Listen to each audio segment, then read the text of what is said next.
This is Marry Me Bill, gay dating advice with Tam and Tress on True FM. Wake up, Tress. Before the break, we listed the habits that are keeping you in a non-dating rut. Okay, let's start over. Honey, this is a new show. I think. What's the matter? Did we go the whole time? I didn't do a break. I'm sorry. No, it's good that we broke because she forgot to say in Tress. Okay. Here. No, I'm wrong. This is a consequence of taping multiple shows in one day. Show number 3, you're going to say in Tress. This is segment 2. Segment 2. Here we go. She points at it. Wake up, Jared. Wake up with Tam and Tress. Maybe it needs to be morning show. Okay, tell me when you're ready. This is Marry Me Bill, gay dating advice with... I wasn't ready. Okay, tell me when. Hang on. This is Marry Me Bill, gay dating advice with Tam And Tress. on True FM. Before the break, we listed the habits that are keeping you in a non-dating rut. Going to the same places, staying at home bored, trolling online, My right, Tressa? favorite. Yeah. So what's our advice? Cast a wide net. We're such creatures of habit. You have to get out of your zip code. I'm not saying if you live in Cedar Park that you have to go downtown Austin. I'm not saying someone from San Marcos needs to come to Austin once a week. But you need to get out of your zip code. Maybe you go 2 zip codes over. You need to broaden the net. You know, we advise men oftentimes, I hear all the time, and you do too, and we've even had emails about it. I'm sick of the bars. I don't do the bars. I don't want to do the bars. All right, you live in a very vibrant city. Attend a lecture. You know, visit a locally owned and operated coffee shop, or even the local bookstores. There's so many gay-centric events that you could attend to. And by Friday, you and I are wore out from attending them all. So, and this week we have a Saturday event. So that's no excuse that you don't like the bars for staying home, making excuses.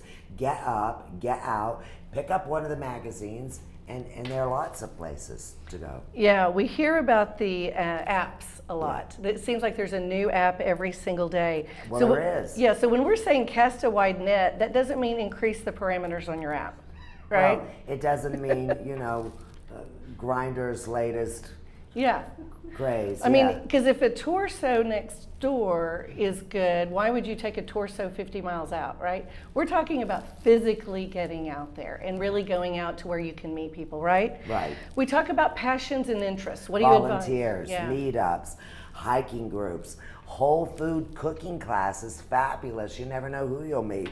Or how about a new wine bar? Just like the apps are popping up, there's a new wine bar.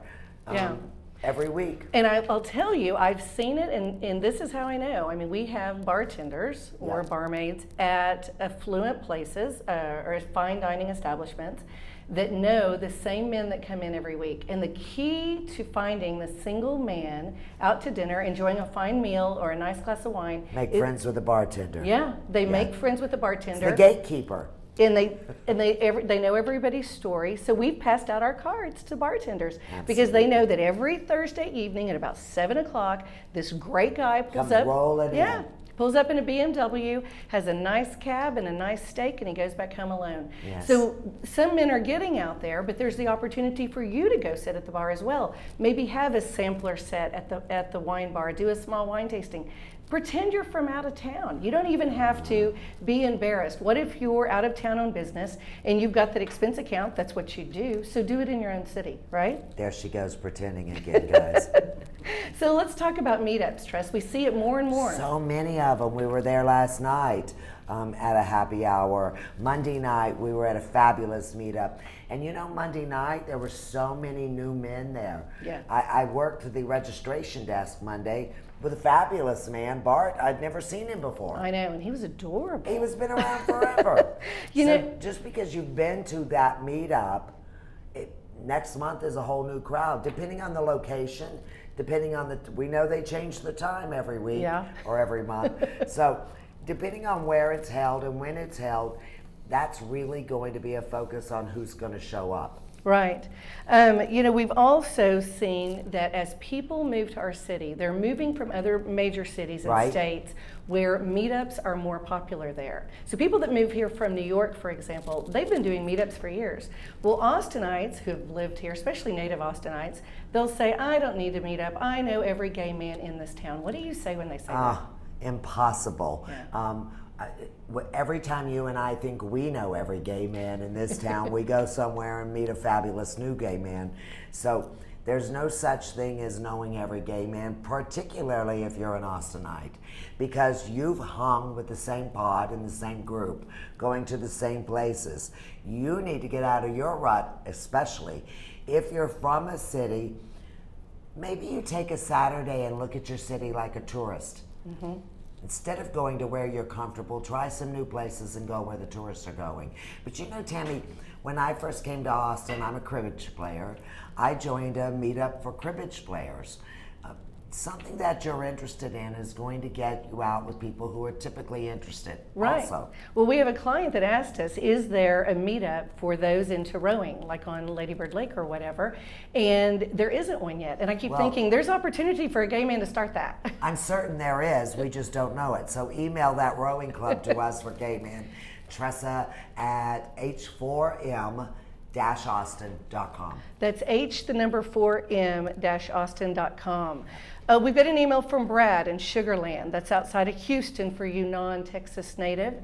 And he says, I've been told I'm in a clique. Guys have curled their nose up at me because of my group. What can I do about that? Well, I'd like to know a gay man that's not in a clique. He's a perfect client for us. I think most people hang in a clique. It's your safety zone. Right. So you got to step out of the clique. If that's how you're perceived, you know, perception is reality, Brad. So if people see you as cliquey, I've got some good news and bad news. The bad news is you're probably cliquey. The good news is you can step out of that. Right. Going to a new place, hanging with a new crowd. You've even talked to men about what is it costing you weekly to do what you're currently doing? Oh, people have no idea how much money they spend on their social life. They're clueless. They think that these apps, this time to me is the most precious commodity. You can't get your time back. So if you're spending 30 minutes a day, an hour a day, 7 hours a week, 28 hours, don't make me become the mathematician, that's 28 hours a month, wasting time hoping to meet someone. Right. The only thing that's getting any energy there is your thumbs. Well, yeah, by typing on the apps constantly. Right. You know, the other thing that I might advise him as well is it's okay if you've got your posse that you run with, your clique. Everybody needs a posse. Yeah, you gotta have your peeps.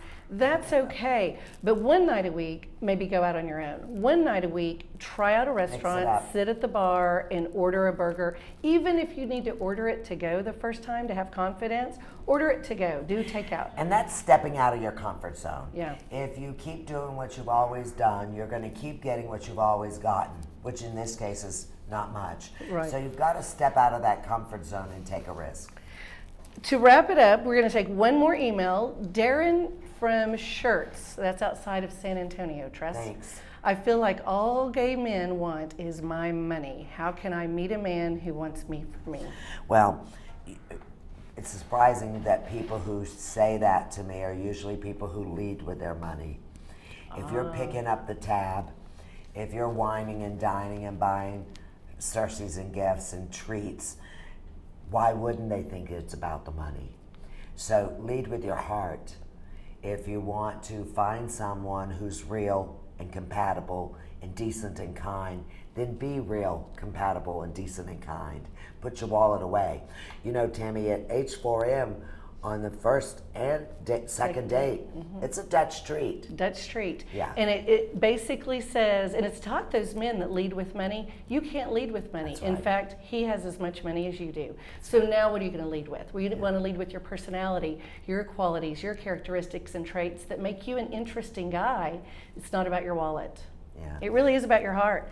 We want to start to wrap this up. We encourage you to turn off the app, the hookup site, and get out there and find your true love in person. Tressa, you always have them list their key qualities, right? Qualities are key outside the naked torso. Think about the characteristics that are important to you in an ideal man.